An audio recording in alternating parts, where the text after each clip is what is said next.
मनुष्य शरीर एक कर्म क्षेत्र के जैसा है। इसमें जो भी बीज बोया जाएगा एक दिन वही फल काटना होगा। जो कर्म जैसा करेगा उसको वैसा ही फल मिलेगा। मानव को ये अधिकार है कि वो जिस तरह का चाहे बीज बोए, ये उसकी इच्छा पर निर्भर है। चाहे वो शुभ कर्मों का बीज बोए या अशुभ कर्मों का, कर्म के अनुसार ही उसे फल की प्राप्ति होगी। परंतु इस बात का ज्ञान होना आवश्यक है कि शुभ कर्मों का फल शुभ, शांति, आनंद व मुक्ति का साधन है और अशुभ कर्मों का फल दुख, बंधन, अशांति और नरक योनियां। अब ये दोनों चीज़ें इंसान के सामने हैं। एक ओर सुख शांति है, मुक्ति है, और दूसरी ओर दुख, अशांति और 84 लाख योनियों का चक्कर है। दोनों मार्ग सामने हैं, सुख शांति का भी और दुख चिंता का भी। फिर कौन सा इंसान है जो सुख शांति को पसंद नहीं करेगा, लेकिन सुख शांति की इच्छा रखते हुए भी वो कर्म नहीं कर सकता? क्या कारण है? यही एक पेचीदा मसला है। इच्छा भी सुख शांति की है और ये ज्ञात भी है कि नेक कर्म करने से ही सुख शांति मिलेगी। बुरे कर्मों से सुख शांति नहीं मिल सकती, लेकिन फिर भी इंसान बुरे कर्म करने के लिए विवश हो जाता है। वो नेक कर्म नहीं कर पाता। क्या कारण है? बस कारण यही है कि कुदरत की तरफ से दो चीज़ें इंसान के सामने हैं, एक भक्ति और दूसरी माया। जब वो माया के आकर्षण और उनके मनमोहक पदार्थों को देखता है तो वो भ्रमित हो जाता है। उसको पता नहीं चलता कि दुखदायी मार्ग कौन सा है और सुखदायी मार्ग कौन सा। वो माया की चमक दमक पर मोहित हो जाता है और उसी प्रकार के कर्म करने लगता है कि जिसका परिणाम दुख, अशांति और नरक योनियां। ये बात इंसान की बुद्धि से परे है। उसकी समझ मन, बुद्धि व माया की लपेटे में होने के कारण जिससे वो कर्म नहीं हो पाते जिससे सुख शांति उसे प्राप्त हो। महापुरुषों का फरमान है, जीव कर्म आपहि करे, आपहि ते फल भुक्त।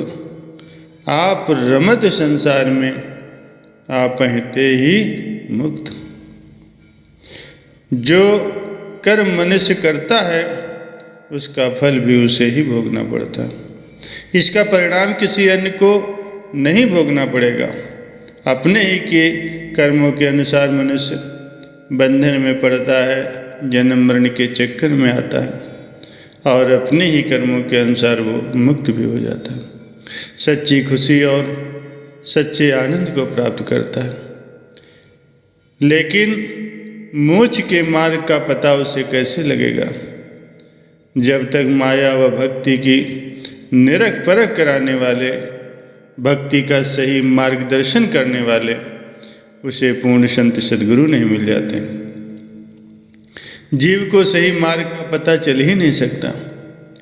जब जीव को संत महापुरुषों का मिलाप हो जाता है तो यही सौभाग्य के चिन्ह है और तभी जानो कि जीव के सोए हुए भाग जागृत होते हैं। संत महापुरुषों के मिलाप से जीवन एकदम परिवर्तित हो जाता है। ज्ञान की रोशनी मिल जाती है, निरख परख की दृष्टि मिल जाती है, जिससे उसे ये ज्ञात हो जाता है कि सुख शांति देने वाले, बंधन से मुक्त कराने वाले कर्म कौन से। उस मार्ग पर चलकर वो स्वयं को बंधन मुक्त कराकर सुख शांति को प्राप्त करता है। ये सब महापुरुषों की संगत में ही हो सकता है। जब तक महापुरुषों की संगत उसे नहीं मिली थी, जीव की क्या हालत थी। उसको ये मालूम नहीं था कि सुख शांति और मुक्ति का मार्ग कौन सा है। दुखों से छुटकारा पाने का क्या साधन है। अंधेरे की सारी कार्रवाई गलत होती, वो दुनिया के कार्य व्यवहार में लगा रहता है। जैसे संसार में इंसान उत्पन्न हुआ, पहले छोटा बच्चा, फिर कुछ बड़ा हुआ, फिर जवानी आई, फिर बुढ़ापा आया। जैसे आम संसारी काम करते हैं वैसे ये भी काम करता रहा। पहले खेल कूद, फिर विद्या अध्ययन, फिर विवाह, मित्र संबंधी, परिवार, माल मिल्कियत और पद प्रतिष्ठा के घेरे में बंधकर वो इन्हें ही अपना कर्म धर्म मानता रहा, उसी में ही सुख समझता रहा। ये जितने भी ख्याल हैं, जितने भी कर्म धर्म हैं, ये सब माया के घेरे में सीमित। माया के अंतर्गत जो भी ख्याल उत्पन्न होता है उसी के अनुसार ही कर्म किया जाता है, जो बंधन का कारण बन जाते हैं। भाग्यों से संतों महापुरुषों की संगत मिल जाने से ये पता चलता है, उसे समझ आती है कि सारा जीवन ही उसका व्यर्थ हो गया, मानव तन यूं ही बर्बाद कर दिया। मैंने किया तो नेकी का कर्म था, लेकिन हो गया उल्टा।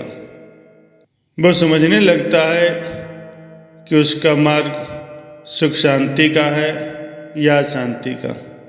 वो जो कर्म कर रहा है उसका परिणाम शुभ होगा या अशुभ होगा।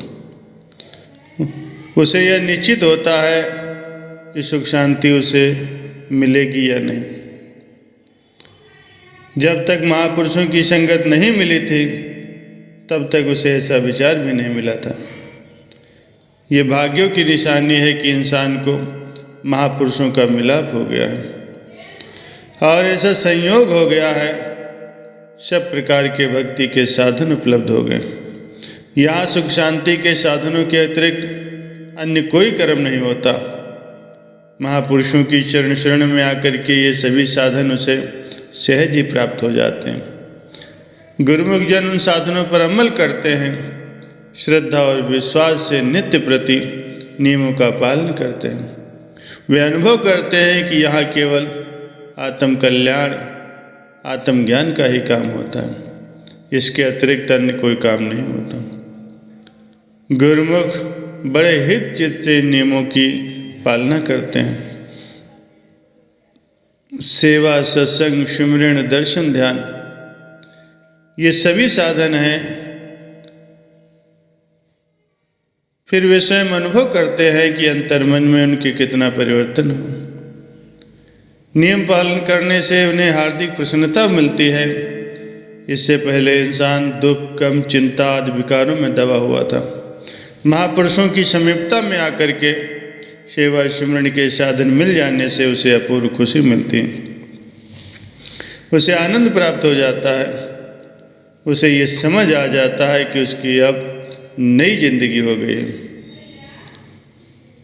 पहले उसकी जिंदगी मुर्दनी थी, क्योंकि उसका लगाव नाशवान मुर्दा वस्तुओं से था। मालिक की याद को भूल जाना 100 मौतों के बराबर है। बार बार जन्मना और बार बार मृत्यु को प्राप्त करना होता है।